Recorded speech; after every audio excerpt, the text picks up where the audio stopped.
제자들을 보시고 이르시되 너희 가난한 자는 복이 있나니 하나님의 나라가 너희 것임이요 지금 줄인 자는 복이 있나니 너희가 배부름을 얻을 것임이요 지금 우는 자는 복이 있나니 너희가 웃을 것임이요 인자로 말미암아 사람들이 너희를 미워하며 멀리하고 욕하고 너희 이름을 악하다 하여 버릴 때에는 너희에게 복이 있도다. 그날에 기뻐하고 뛰놀라 하늘에서 너희 상이 큼이라. 그들의 조상들이 선지자들에게 이와 같이 하였느니라. 그러나 화 있을진저 너희 부유한 자여 너희는 너희의 위로를 이미 받았도다. 화 있을진저 너희 지금 배부른 자여 너희는 줄이리로다. 화 있을진저 너희 지금 웃는 자여 너희가 애통하며 울리로다. 모든 사람이 너희를 칭찬하면 화가 있도다.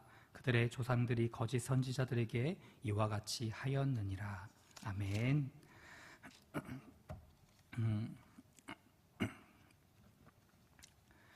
새해를 맞는 우리는 행복과 건강을 비는 축복의 말들을 우리 주변 사람들에게 하곤 합니다. 2019년을 살아가는 모두에게 고통이 덜한 삶을 바라며 미움이 없는 공동의 정서를 이루기를 바라는 마음으로 그렇게 하는 것일 것입니다. 아픔을 호소하는 소리가 여기저기에서 들립니다. 자살 예방에 헌신해 온 또 정신과 의사분이 환자의 흉기에 숨졌다는 소식이 들려집니다. 문화계와 체육계에서 들리는 미투 운동으로 인해 어그러진 성문화가 한국의 청소년들과 아이들을 얼마나 멍들게 하는지 우리는 그 소식을 들을 때마다 가슴을 쓸어내립니다. 끊임없는 사건과 사고, 소식들의 그 매체를 보는 사람들의 마음을 무너뜨리는 것이지요. 과연 우리의 자녀들에게, 우리의 아이들에게 희망찬 나라, 정말 건전하고 바른 그런 나라를 이어줄 수 있을까 하는 의문이 들게 만드는 것입니다. 다만 짐작하고 또 바라는 것은 그 자녀 세대들뿐만이 아니라 이제 40대, 50대 또 노년 세대들에게 이르러서도 고통이 많이 가중되고 있음을 매스컴들은 전하고 있습니다. 타인의 아픔을 온전히 이해하는 것이 불가능합니다. 만일 내가 다른 사람의 고통을 다 안다 할지라도 저는 남자이기에 아이를 가지고 고생하며 또 아이를 낳는 해산하는 고통을 알 수 없지요. 그렇기 때문에 다른 사람의 고통을 다 이해할 수 있고 다 알 수 있다는 것은 되는 말이 아닙니다. 필연적으로 고통을 감당해야 하는 삶 속에서 우리가 외롭게 함께 있음을 그들에게 일러줄 뿐입니다. 또한 살면서 다른 사람의 고통을 공감하려는 노력도 그것도 조차도 타고난 심성이 아니고서는 고통스럽지요. 소통 속에 있는 사람을 우리가 자기도 모르게 외면하려고 하는 것은 고통이 전염될 것에 대한 두려움이 있습니다. 다른 사람의 아픔을 나눠 갖는다, 다른 사람의 고통을 내가 공감한다 라는 것은 다른 사람이 겪고 있는 그것을 반절이라도 10분의 1이라도 나도 그 고통을 감내한다라는 의미가 됩니다. 그래서 교회 공동체는 동행의 언어를 사용하여 여전히 우리가 함께 고통을 분담할 수 있으며 너는 혼자가 아니야. 너는 옆에 누군가가 있어. 그리고 그것이 내가 됐으면 좋겠어 라고 하면서 위로해 주어야 되는 공동체인 것입니다.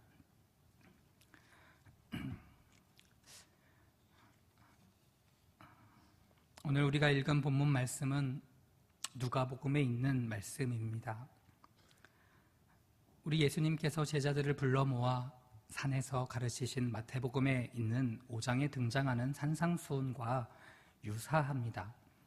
그러나 산에서 가르치신 예수님께서 보통은 이제 가르치는 자는 서 있고요, 듣는 사람은 앉아 있는 게 정석인데요. 예수님이 앉으시고 듣는 사람들은 서 있었던 것이 산상수훈에서의 장면이었습니다.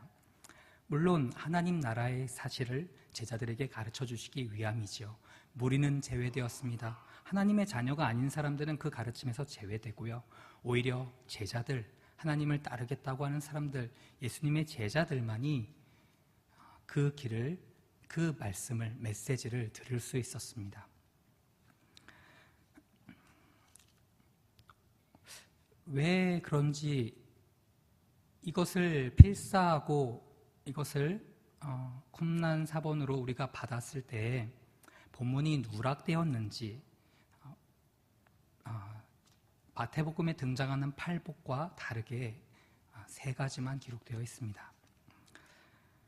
그 복은 우리가 알고 있는 복들 중에서 참 하나님을 바로 섬기고자 애쓰는 사람들, 그리고 지금 사는 것이 매우 고통스럽고 다른 이들은 나를 알아주지 않지만 하나님이 나를 알아봐 주시고 성령님께서 나를 바라봐 주시고 주님이 나를 알아봐 주신다는 그 말씀 속에서 우리는 바로 그 면전에 서 있는 것입니다.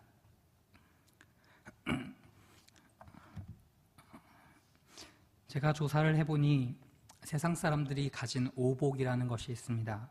좀 어려운 표현인데요. 어르신들은 알 것이라 생각합니다. 첫 번째 복은 장수입니다. 오래 사는 것이지요. 공감하시겠습니다. 또한 두 번째 복은 세상 사람들이 말하는 복은 부귀입니다. 그리고 세 번째 세상 사람들이 생각하는 복은 강령이라는 것입니다. 이것은 나이가 많아도 건강하고요, 또 평안한 것을 일컫습니다. 네 번째 덕은요, 좀 어려운 표현입니다. 죄송합니다. 유호덕이라고 합니다. 이것은 좋은 덕을 닦은다는 의미를 담고 있습니다. 세상 사람들이 생각하는 다섯 번째 덕, 그리고 최고의 덕은 고종명입니다.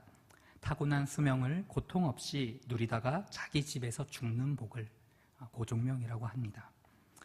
그러나 성도 여러분들도 다 알고 있듯이, 믿는 사람들은 인정하듯이 이것은 참된 복이 아니며 이 세상을 떠날 때 다 사라지고 없어지는 것입니다.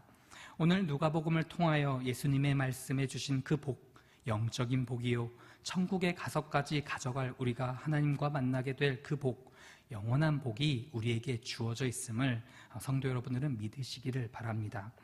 오늘 20절 말씀을 함께 성도 여러분들께서 읽어주시겠습니다. 누가복음 6장 20절입니다.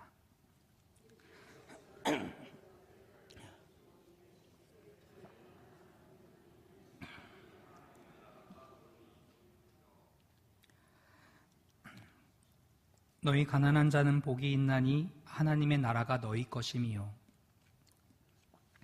마태복음에서는 심령이 가난한 자가 복이 있나니 그가 하나님을 볼 것이라 말했습니다. 그러나 누가복음에서는 물질적으로 가난한 것처럼 말하는 듯이 보입니다. 혹시 이해하셨습니까? 마태복음에서는 영적인 가난함, 내가 가진 것이 없고 물리적으로 가진 것이 재화가 없어서 내 마음속에 영원한 것을 사모한다는 그 마음, 그 가난한 마음, 그것을 말하는 것처럼 보이는데요. 누가복음에서는 어찌된 영문인지 마음이 가난하거나 심령이 가난하다라는 표현을 쓰지 않고 가난하다라는 표현을 씁니다. 정말 물질적으로, 현실적으로 가난한 사람을 일컬어서 말하는 것처럼 보인단 말이지요. 마태복음에서는 예수 그리스도의 왕권을 강조하기 위하여 또 유다로부터 태어난 또 다윗의 혈통을 이어받은 예수 그리스도를 그리기 위한 본문이었다면, 누가복음은 가난한 자, 소외받은 자, 그들을 위한 책이라 보아도 무방할 것입니다. 굉장히 소외받고 또 천하고 당시에 또 많이 중심에 있지 않은 사람들의 일대기들이 굉장히 많이 등장하는 것이 누가복음입니다. 과연 누가는 소외받고 가난하고 어려운 사람들을 관점으로 그들을 향하여 이 책을 기록한 것이 분명합니다. 심령이 가난한 자, 그들을 왜 복이 있다고 말했습니까? 마태복음에서는 심령이 가난한 그 가난을 느끼는 것은 심령으로 산다는 것입니다. 심령으로 사는 자, 그는 더욱더 심령의 가난을 느끼게 된다는 것입니다. 이 사람은 벌써 천국에 사는 사람이요, 앞으로 더욱더 내세의 영원한 복을 받을 것에 대한 기대감을 가지고 이 땅에서 부요함과 평안함을 누리며 살 수 있다는 것이지요. 이 천국을 소유하는 자, 그는 금생과 내세의 영원한 복을 받는다고 말하는 것입니다. 물질의 가난을 느끼는 자는 그것을 찾고 구할 것이며 영적인 것에 가난을 느끼는 자는 영적인 것을 찾고 구할 것입니다. 따라서 심령이 가난한 자는 영적인 것을 간절히 사모하고요. 갈급한 심령으로 그것을 찾고 구한다는 것이지요. 육신의 것을 찾고 구하는 자는 육신으로부터 썩어질 것을 거둡니다. 육신을 소망했고 육신을 따라서 살았기 때문에 그 썩어 없어질 구습을 쫓아서 산 것에 대한 그 값을 하나님께서 그에게 이루어 주실 것이라는 말씀입니다. 반면에요, 영의 것을 구하고 찾는 자는 성령으로부터 영생함을 거두기 때문에 아무도 그것을 앗아갈 수 없고요. 그것이 썩어지지 않는 영원한 생명을 그가 누리게 된다는 것이지요. 그러니 이 땅에서 여러분들께서는 심령으로 더욱더 가난하여지시고요. 성령을 따라 구하며 그리고 이 땅에 소망을 두는 것이 아니라 장차올 하나님의 나라를 위하여 살게 되기를 간절히 바랍니다. 심령이 가난한 자는 계속하여 영으로 살기 때문에 영의 것이 모자라서 늘 가난함을 느끼게 됩니다. 이러한 사람은 계속하여 신령한 것을 받아 가지게 되고 또 그것을 자꾸만 추구하게 됩니다. 하나님 나라를 받을 사람은 목마른 자 그리고 원하는 자 그 사람이 받게 되어 있다는 것입니다. 마태복음 11장 11절에 유명한 구절이 있습니다. 세례 요한의 때로부터 지금까지 천국은 침노를 당하나니 침노하는 자는 빼앗느니라. 요한계시록 22장 17절에는 이렇게 기록되어 있습니다. 성령과 신부가 말씀하기를 오라 하시는도다. 듣는 자도 오라 할 것이요 목마른 자도 올 것이요 또 원하는 자는 값없이 생명수를 받으라 하시더라. 이렇게 말씀하였습니다. 가난하여 목마른 자 그 사람은 복 있는 사람입니다. 자신 안에 생내적으로 태어날 때부터 날 때부터 하나님의 의를 이루어 드릴 것이 저에게는 없어요. 저는 부족한 사람입니다. 저는 할 수 있는 것이 아무것도 없습니다. 당신에게 내가 접붙임이 되어야만 나는 삽니다. 이런 사람을 하나님은 사랑하신다는 것입니다. 이제 누가복음 6장에서 말하는 줄인 자, 그 사람을 살펴보려고 합니다. 마태복음 5장 6절에 보면 의에 줄이고 목마른 자, 그 사람을 가리키는 것입니다. 의에 대해서 줄이고 목마른 자가 복이 있습니다. 어떻게 해야 의의 길을 걸어갈 수가 있을까? 어떻게 해야 내가 조금이라도 하나님의 뜻에 일치한 인생을 살아드릴 수 있을까? 하나님의 의를 찾고요. 또 그 일을 이루어 나가기 위해 굶주리고 목마른 것처럼 사슴이 시냇물을 찾아 취하지 않고 그 의 하나를 자기 생명보다도 귀하게 여기는 그 사람이 배부를 수가 있다는 것입니다. 베드로후서 3장 13절 말씀에 이렇게 기록되어 있습니다. 우리는 그 약속대로 의에 거하는 바 새 하늘과 새 땅을 바라보도다. 땅에서 의를 이루어 놓은 것은 하늘나라에서 영원히 남아있게 됩니다. 고린도후서 9장 9절에는 이렇게 말씀합니다. 기록된 바 저가 흩어 가난한 자들에게 주었으니 그의 의가 영원토록 있느니라. 우리 하나님께서 성도들을 이 세상에서 살게 하시는 목적은 믿는 일을 잘하고 또 다른 사람을 잘 대해주며 특별히 까다로운 자들에게도 그리하고 하나님의 의를 이루는 것이기 때문에 우리 성도들은 특별한 특권이 있습니다. 의인인 줄 알면서 자기 육신에 매여 따라가지도 못하고 돈과 인정 때문에 따라가지 못하는 사람이 있다면 그는 의가 얼마나 귀한 것임을 아직 깨닫지 못하는 사람이 되고 맙니다. 의인 줄 알았으면 그것이 하나님께로부터 말미암았고 하나님께서 나에게 진정으로 주시는 말씀이라 믿겨졌으면 자기의 모든 재산이나 자기의 생명을 잃어버리는 한이 있더라도 그 길을 따라가야 합니다. 그것이 하나님께서 바라시는 인생길이 되는 것이기 때문입니다. 마태복음 5장 4절에 애통하는 자는 복이 있나니 라고 말씀합니다. 성도 여러분들께서 누가복음 21절을 읽어주시겠습니다.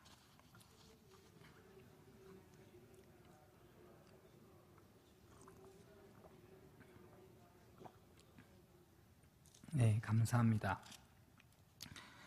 이 말씀은 우는 자들이 결국은 웃게 된다고 말합니다. 예수님은 참으로 기이한 분이십니다. 마태복음에서는 전면을 다 말해주고, 그리고 매우 친절하게 우리가 궁금해하는 그 하나님 나라의 비밀을 알려주셨는데요. 이러이러한 자는 이러이러한 복을 받을 수 있다가 아니라, 이러이러한 것을 받는 자는 이러이러한 마음의 상태를 지닌 자다. 거꾸로 그것을 해석하여 주고 계시는데요. 누가복음에서는 그 말씀들이 빠져 있는 것처럼 보인단 말이죠. 앞에서 저희가 가난한 자를 살펴본 것처럼요. 애통해하는 자는 복이 있나니라고 말했는데요. 우는 자가 복이 있다고 말합니다. 하나님의 위로를 받고 마침내 그가 웃는다고 말한다는 거예요. 사랑하는 성도 여러분, 여러분들은 무엇을 위하여 자주 우십니까? 저는 이렇게 예전에 은사 목사님께서 가르쳐 주신 메시지가 이 본문을 준비하면서 아직도 귓가에 울리는 것이 있습니다. 하나님 앞에서 울지 않는 자는 세상 일로 울 것이다. 하나님 앞에서 울지 않는 자는 하나님의 일 가지고 하나님께서 관심 가지는 일로 그가 울지 않는 자는 세상 일로 울 것이다. 그것이 저의 귓가를 때리고 지금도 저의 마음을 울립니다. 여러분들은 무엇을 위하여 웁니까? 첫 번째로 자기의 죄를 가지고 울어야 합니다. 또한 두 번째로 하나님의 말씀대로 이루어 나가기를 소망하면서 그 말씀대로 살지 못하고 이루지 못한 일, 내가 비전을 품었다면 그 비전을 이루지 못하고 있는 일, 내가 지금 꿈을 이루었다면 꿈 너머의 꿈을 보지 못한 일, 그것을 가지고 애통해하고 울라는 말씀입니다. 세 번째로는 하나님 나라에 내가 부단히 들어가려고 하나 여전히 나에게는 죄악이 가득한 것, 나의 영혼의 상태를 말씀에 비추어 볼 때 그 영혼이 하나님 앞에서 살게 될 때 그는 바로 울 수가 있습니다. 왜 그렇습니까? 태어날 때부터 받는 것도 아니요, 우리가 노력한다고 얻어지는 것도 아니요, 우리가 연구하고 우리가 배우고 우리가 그것을 가지고 스터디를 한다고 되는 문제도 아니기 때문에 그래요. 신앙생활의 기쁨은 바로 죄 때문에 울며 마침내 죄사함을 받은 그 기쁨이 살아있게 되는 것입니다. 말씀대로 이루어지지 않아서 울면 마침내 말씀대로 이루어지게 되고요. 신령한 말씀을 사모하는 것이 내가 뜻대로 되어지지 않는다 할 때에 주님께서 지혜 주시고 명철 주시고 또 그 말씀들을 사랑할 수 있는 그러한 여건들을 허락하여 주실 줄을 믿습니다. 성도가 하나님으로부터 받는 말씀과 그 말씀에서부터 기인한 모든 은혜가 그에게 사로잡혀지면 그는 진정한 위로를 얻습니다.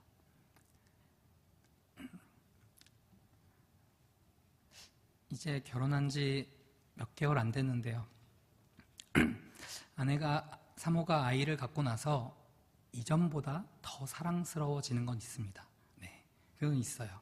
그래서 이전에 제가 연애할 때, 미혼일 때 결혼 선배들한테 들었던 내용이 있어서 실천하려고 했습니다. 그것은 무엇이냐면 하루가 지나기 전에 칭찬해 주는 것, 그 사람이 한 일에 대하여 칭찬해 주는 것, 그리고 두 번째는 내가 못한 것에 대해서 미안하다고 말하는 것, 그것을 지금 하고 있습니다. 그리고 사랑한다고 말하는 것입니다. 사랑한다고 말하는 것, 그것을 세 가지를 실천하려고 애쓰고 있습니다. 그런데요, 사랑한다, 사랑한다, 사랑해, 이것이 자주 들리면 진심인가? 아시죠? 저 말이 진짠가? 그래서 속으로 이거 사랑한다는 횟수를 제가 정해놓습니다. 그런 생각을 할까봐, 혹시 이제 너무 자주 하면 또 이렇게 너무 자주 한다고 할까봐 그것을 진심으로 느껴지게 하기 위하여 그것을 이렇게 횟수를 정하고 표현을 합니다. 위로라는 것도 마찬가지입니다. 제가 저도에 말씀드렸듯이 누군가의 고통을 이해하고 그 고통을 헤아린다는 것은 불가능한 거를 저는 그것을 전제하에 지금 이 말씀을 드리는 거예요. 진정한 위로는 하나님의 말씀에 나의 영혼이 적용되어야 됩니다. 그것이 맞닥뜨려져야 돼요. 그로부터 내 죄가 드러나지고, 그리고 하나님께서 예수 그리스도를 통하여 내 죄를 해결하시기 위하여 오셨다, 그 죄사함을 얻고요. 그리고 주님으로부터 말미암는 그 약속들을 내가 받는 것이지요. 그러면 그 사람은 위로를 얻습니다. 하나님은 어떠한 하나님이십니까? 진정 우리 하나님은 위로의 하나님이십니다. 애통하는 자를 그를 위로하십니다. 성도 여러분들도 경험해 보셨을 줄 압니다. 나 이제 너무 힘들어서 죽겠어. 그 사람 죽습니까? 안 죽지요. 네. 죽겠다고 말하는 사람은 필연적으로 안 죽습니다. 왜요? 죽으러 가는 사람은 말없이 가기 때문에 그래요. 그렇죠? 네. 그래서 연락이 완전히 두절된 사람을 우리는 찾아가야 되는 거예요. 전화해서 1시간, 2시간이고 막 힘든 이야기 하는 사람들은 그래도 감사한 겁니다. 그런데요, 정말 하나님 앞에서 내가 힘들었을 때 이 일들이 이루어질 수 있고 그 모든 재반 과정들이 마련되어져 있고 사람도 있고 재력도 있고 나도 건강이 있고 이럴 때에는 그런 대로 된 줄 압니다. 그리고 머리를 쓰고 이성을 활용해서 그것이 될 수 있다고 생각을 해요. 그런데 말입니다. 그것이 안 될 때 있습니다. 도무지 내 힘으로 감당할 수 없고 너무나 억장이 무너지고 괴롭고 눈물이 철철 흐르고 그때는 여러분들 하나님 앞에 어떻게 기도하십니까? 저의 경우에서는 주여 주여밖에 안 나오더라고요. 주여 주여 주여 주님밖에 안 나오는 거예요. 그게 무슨 기도입니까? 근데 기도예요. 처음에는 그것이 기도가 아닌 줄 알았는데 이제 기도라고 이제 믿겨집니다.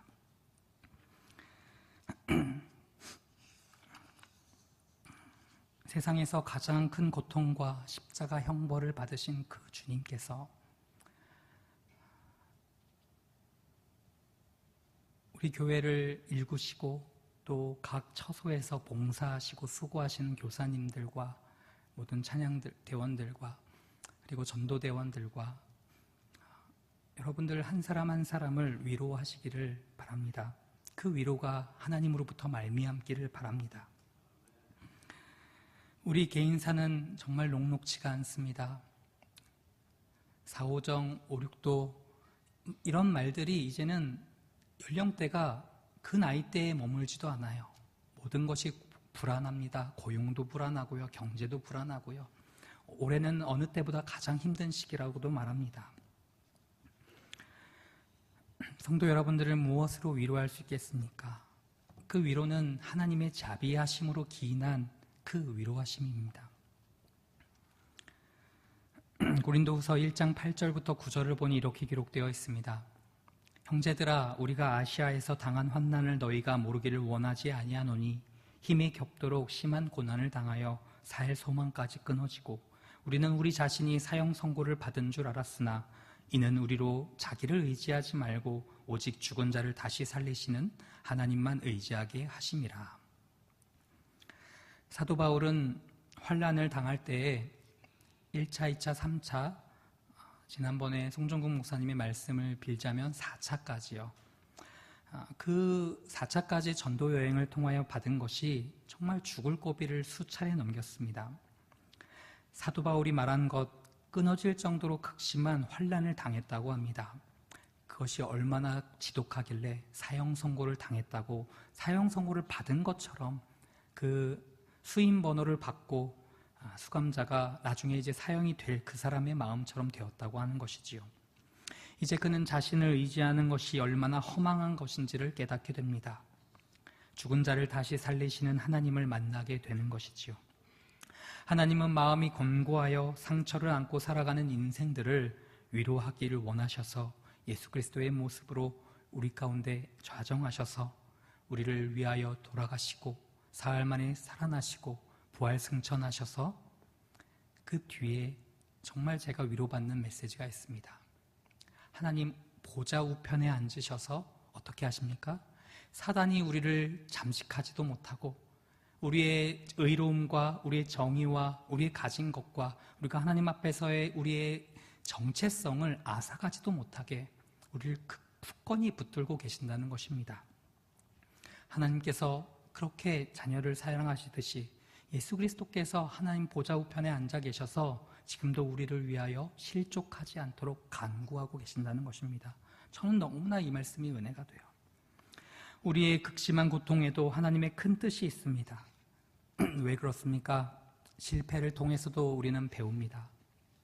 성공을 통해서도 배워요. 성공만 배우고 실패는 배우지 않습니까? 그렇지 않죠. 실패를 통하여 또 배우고, 그것이 이제 성공만을 바라보는 것이 아니라 실패 가운데서도 역사하시는 하나님, 나를 가르쳐 주시고 나를 훈련시키시고 나를 다시 한번 새롭게 일으켜 주시는 그 하나님, 그분을 만나게 되는 것입니다.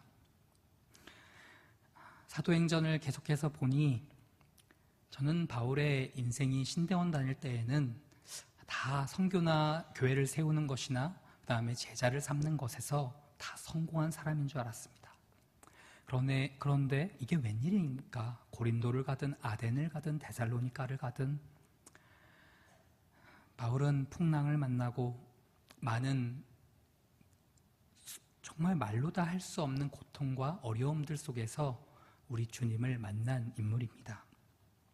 실패와 절망의 늪을 통과해 본 사람만이 시리에 빠진 이웃을, 우리 옆에 손붙잡고 있는 우리의 가족들, 우리의 성도들을 위로해 줄 수가 있습니다. 실패와 절망의 늪, 그리고 좌절과 고통의 늪에서 어떻게 그 사람들을 위로해 줄 수가 있겠습니까? 다름이 아니라 우리가 모이는 그룹과 모임과 그리고 우리의 기관들, 그리고 우리가 개인적으로 모이는 그런 사적인 모임에서도요, 반드시 예수 그리스도를 나누어야 합니다. 말씀이 중심이 되어야 합니다. 내가 회개한 부분을 나누어야 합니다. 그것이 내가 정말 우는 자로, 그리고 앞으로 울 자로 명명되어지는 것이기 때문이지요. 딘 크무로멜이라는 사람이 있습니다. 미국 남가주 대학의 육상 코치를 한 사람인데요. 21명의 전국 선수권 대회 우승자와 13명의 세계 기록자, 그리고 수많은 올림픽 금메달리스트를 배출한 코치였습니다. 그는 탁월한 어떠한 가르침보다요, 선수들을 격려하고 장점을 발견해서 칭찬하는 것을 잘한 코치입니다. 한 번은 그가 이끄는 팀이 태평양 연안 1마일 육상대회 릴레이 결승전에 출전을 했습니다. 선수가 4명이었다고 합니다. 개인 경기에 져서 다들 의사소침해 있었습니다. 이제 단체전을 나가야 해요. 크로멜은 선수들을 불렀습니다. 첫 번째 선수에게 이렇게 말합니다. 너는 장애물을 가볍게 뛰어넘는 재주가 있으니 장애물 코스는 너가 앞장설 거야.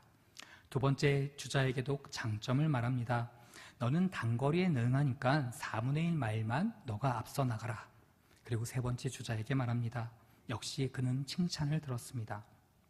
너는 지구력이 좋으니 속도를 계속 유지하면서 달려서 네 번째 주자에게 그 트랙 경기만큼은 내가 최고야 라고 그렇게 말하면서 그 바통을 넘겨주라고 합니다.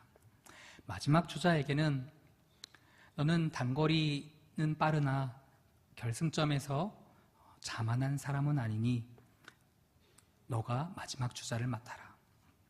모든 선수들은 자신감을 얻고요. 개개인이 봤을 때, 개인전에 나갔을 때 그들이 실패하였으나 단체전에서 우승하였다고 합니다. 이만큼 하나님의 위로를 받은 자는 당연히 우리의 성도들과 우리의 이웃들에게 그 위로를 전하여야 합니다. 저도 동일한 말씀으로 성도 여러분들을 하나님의 위로하심으로 위로해 드리려고 합니다. 시편 23편 1절에서 4절 말씀을 읽어드리겠습니다. 여호와는 나의 목자시니 내가 부족함이 없으리로다.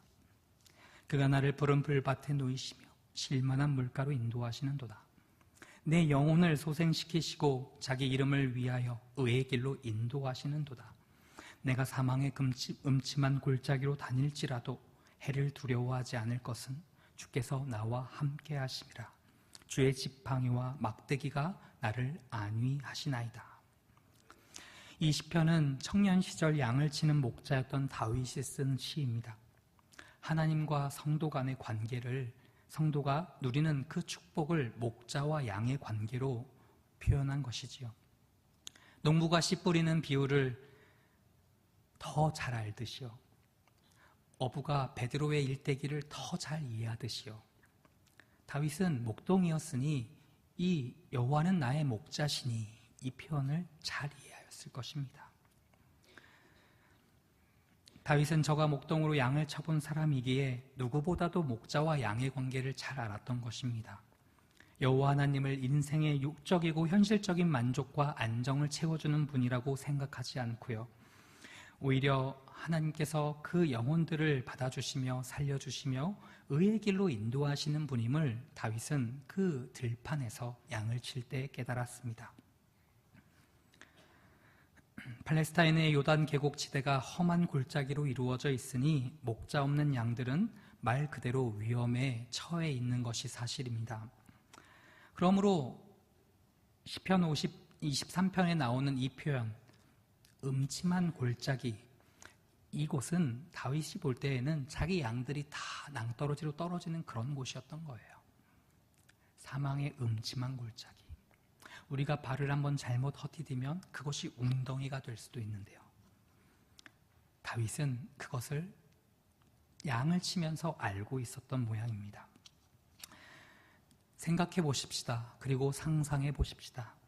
팔레스타인 지역에서 목자가 양떼들을 바깥들과 산과 강으로 다니다가 제 집으로 돌아오면 양 한 마리씩 줄을 세운다고 합니다. 물론 잘 말을 듣진 않겠지요. 양문 앞에 와서 그 양들을 한 번에 다 우리 안에 집어넣는 것이 아니라 한 마리 한 마리 일렬로 줄을 세운다고 합니다. 양들이 바깥에서 활동하다가 가장 크게 상한 부위가 있다면 그것이 어디겠습니까? 물론 앞발도 되겠지요. 엉치도 되겠습니다. 배도 되겠지요. 그러나 가장 상한 부위는 뿔이었을 것입니다. 찔레가시와 돌뿌리에 그리고 많은 나무들을 켜켜이 해치면서 다녔던 그 뿔 말입니다. 몸이 상한 일이 부지기수였을 것입니다. 그 양무리에 들어온 목자는 이제 기름을 준비해서 그 상한 몸과 뿔에 기름을 발라 그들의 아픔과 상처를 치료해 주었다고 합니다. 다윗은 그 일을 직접 해보았을 것입니다. 하기도 수십 번, 수백 번, 수천 번 해보았을 것입니다. 사랑하는 성도 여러분, 성도 여러분들의 보이지 않는 뿔이 있을 것이라 생각합니다. 세상을 살아가면서 또 교회를 일구면서 여러분들이 헌신하는 그 모든 곳에서 여러분들의 뿔에 하나님의 기름이 부어지기를 바랍니다. 그것이 여러분들에게 기름이 부어져서 낫게 되고요, 치유받게 되고요, 그리고 그 기름을 받으셔서 여러분들이 완전히 안위함을 얻게 되는 데까지 그렇게 주님께 헌신되어지기를 바랍니다. 말씀을 맺겠습니다. 이 세상의 그 어떠한 것으로도 우리는 안위를 받을 수 없습니다. 인간의 말과 인간의 여러 번 섞인 그 위로가 크게 위로가 되지 않을 때가 있습니다. 그리고 여러분들은 얼마나 아프시고 또 아프십니까? 여러분이 주님을 전하다가 받는 핍박과 고난과 환난과 고통이 여러분들을 얼마나 찌르십니까? 마음과 심령이 다치셨거든 우리의 목자 되신 하나님 안에서 씻은 듯이 사라지고요, 참된 평안과 위로를 얻게 됨을 잊지 마시기를 바랍니다. 철저한 회개와 죄에 대한 슬픔이 없이는 우리는 영원한 천국을 소유할 수 없습니다. 죄에 대하여 애통하고 슬퍼하는 자에게 다가오셔서 따뜻한 사랑의 손길을 우리 하나님은 내미시고 계시는 것입니다. 하나님의 사랑의 모습은 그리스도의 성육신을 통하여 봅니다. 또한 그리스도를 통한 구원의 복음이 바로 참된 위로임을 깨닫습니다. 하나님께서 주도하시고 역사하셔서 이 땅의 것으로는 위로될 수 없는 우리의 영혼과 몸과 마음이 위로를 비로소 얻게 되는 것이지요. 하나님의 위로는 진정한 회개의 눈물을 흘리는 자에게 결국에 가서 그를 웃게 만들어 주실 것입니다. 슬픔의 눈물 대신 기쁨의 화관을 맛보게 될 것입니다. 혹시 우리 가운데 낭망하시는 분들이 계십니까? 우리는 하나님의 참된 위로, 구원의 소망을 받은 자들임을 믿으시고요, 낙담하지 마십시오. 슬퍼하지 마십시오. 힘을 내십시오. 사랑과 긍휼과 하나님을 바라봄으로 끝까지 주님께서 맡겨주신 길을 걸어가 승리하시기를 바랍니다. 기도하겠습니다.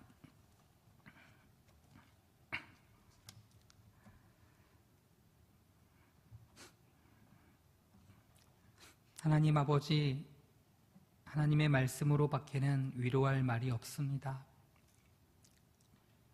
주님이 우리를 이 땅에 태어나게 하시고 또 우리를 성장시켜 주시고 자녀와 손주들을 보게 하여 주신 은혜를 감사합니다. 또한 주님께서 사랑하시어 우리 교회가 든든히 서갈 수 있도록 인도하심에 감사합니다. 세상의 모든 풍파와 모진 압박과 또 이단의 가르침으로부터 주의 말씀으로 건실하게 건져주시며 하나님 애통하며 울며 또 의에 줄이며 천국의 소망을 바라며 살아가는 주의 성도들에게 날마다 주님의 위로를 말씀을 통하여 덧입혀 주옵소서.